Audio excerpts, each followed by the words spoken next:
High, বেটুর অন্নপ্রাশনের part 1-এর পর part 2 নিয়ে চলে এলাম। বলেছিলাম তোমাদের সঙ্গে লজের সমস্ত কিছু ডেকোরেশন থেকে সব কিছু শেয়ার করব। তো এটা লজের গেট, তারপরে সিঁড়ি।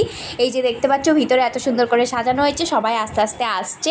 আর এই যে বেটুকে যে খাওয়ানো হবে, মেন তো বলেছিলাম ঘরে ওকে পুজোর যে পায়েসটা সেটা খাওয়ানো হয়েছিল সময়ের মধ্যে। তারপরে লজে এসে ভাত থেকে শুরু করে যাবতীয় সুন্দর করে ডেকোরেশন করে সাজানো হচ্ছিলো। এখানে আমি আমার বরের সাথে একটু শ্যুট করে নিচ্ছিলাম।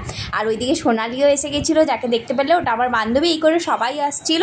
তো এরপরে দেখো মামাদের কোলে বসে গেছে। প্রথমে তো সবাই ভাবছিল ওখানে তো বাড়িতে পায়েসটা খাচ্ছিল, তাহলে হয়তো মিষ্টিটাই ওর পছন্দ। এখানে ঝাল তো খাবারগুলো কি জানি খাবে কিনা। তো যাই হোক, একটু ভাত একটু করে সব কিছু ফ্রাইড রাইস করে দেওয়া ছিল, ওকে তো সুন্দর টুকুস টুকুস করে খাচ্ছিল। তো সবাই খুব খুশি হয়েছিল। আবারও একটু সোনালির সঙ্গে আমরা ফটো ভিডিও নিয়ে নিচ্ছিলাম। খুবই ভালো লাগছিল, খুব ভালোভাবেই দারুণ করে এনজয় করে কাটাচ্ছিলাম সেদিন। এই করে বেটু না ঘুমিয়ে গেছে তার দিদুনের কোলেই। তো যাই হোক, ভালো লাগলে একটুখানি ফলো সাবস্ক্রাইব করো।